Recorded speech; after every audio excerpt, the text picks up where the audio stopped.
সালামু আলাইকুম। গতকালকে বাংলাদেশ আওয়ামী লীগের সকল সাংগঠনিক কার্যক্রম নিষিদ্ধ করেছে সরকার। আর বিএনপির অবস্থানও আমরা আজকে একদম পরিষ্কার জানতে পারলাম যে আওয়ামী লীগকে নিষিদ্ধ চেয়ে প্রধান উপদেষ্টাকে কিন্তু চিঠি দিয়েছিল বিএনপি।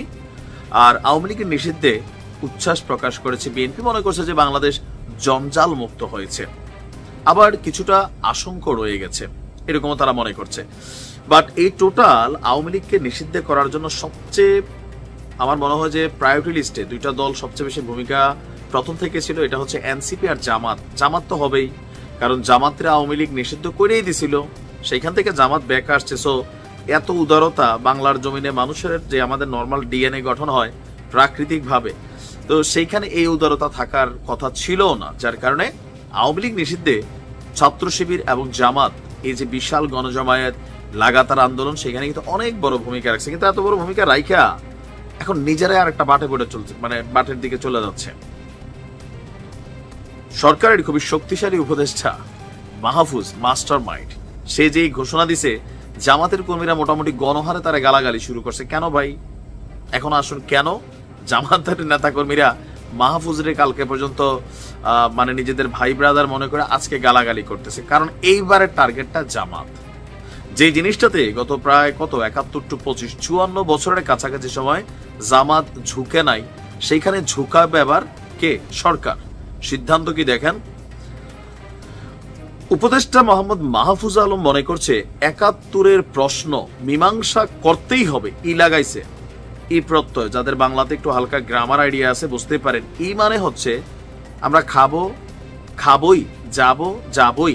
ই প্রত্যয় যখন যোগ করা হয় তখন এখানে কার্যকরিতার ভূমিকাটা 100% করতে হবে, এরকমই চলে আসে।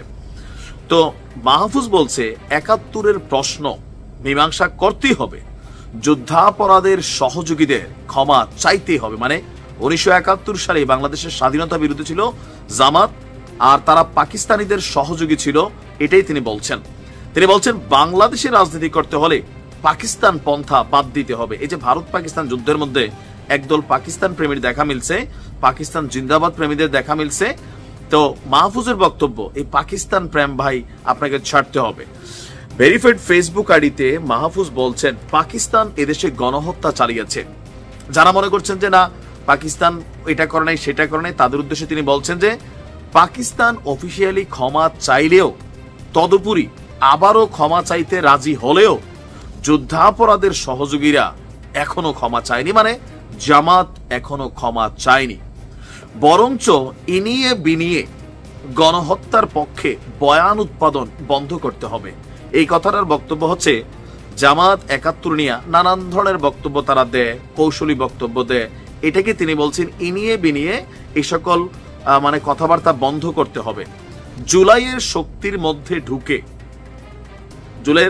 মধ্যে ঢুকে স্যাবোটাজ করা বন্ধ করতে হবে, সাফ দিলে আসতে হবে, মানে দিলটা একদম পরিষ্কার করে আসতে হবে। তার বক্তব্য মুজিববাদী বামদের ক্ষমা নাই, লীগের গুম হত্যা, খুন আর সাপ্লাই, মোদী বিরোধী আন্দোলনে হত্যাযোগের মস্তিষ্ক। তারপরে এখানে তিনি বিভিন্ন বক্তব্য দিয়েছেন। আর দিন শেষে তার এই স্টেটাসটার এবার টার্গেট ছিল জামাত ইসলাম।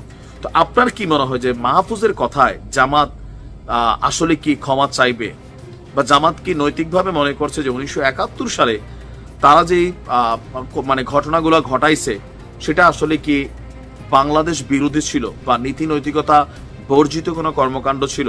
তারা কি এর জন্য লজ্জিত হবে মাহফুজের কথায়? আর যদি তারা লজ্জিত না হয় তাহলে কি এনসিপির তারা আওয়ামী লীগকে নিষিদ্ধের জন্য যেমন রাস্তায় নামছে, অর্জন করে নিছে, জামাত থেকে এটা করতে পারবে বা আদৌ কি তারা করবে? কারণ কেউ কেউ মনে করছেন এনসিপি হচ্ছে জামাতেরই সি টিম। যত কর্মকাণ্ড আছে যেখানে মানুষের দরকার হয়, মানে রাষ্ট্রপতি লোকবল দরকার হয়, জামাত ব্যাকআপ করে। তো সেইখানে তারা কি তাদের মানে বড় ভাই হিসাবে জামাতকে তারা যেভাবে দেখে সেই জায়গাতে এই ভূমিকা নিবে কিনা, অথবা আদৌ এই জুলাই আগস্টের অভ্যুত্থানের গত 9 মাসে জামাতের ইস্যুতে এনসিপি শক্ত কোনো অবস্থানে গিয়েছে কিনা, যেখানে বিএনপির বিপরীত তারা কথা বলে হার্ড লেভেলে। সময় বলে দিবে, দেখা যাক। ভালো থাকুন, আসসালামু আলাইকুম।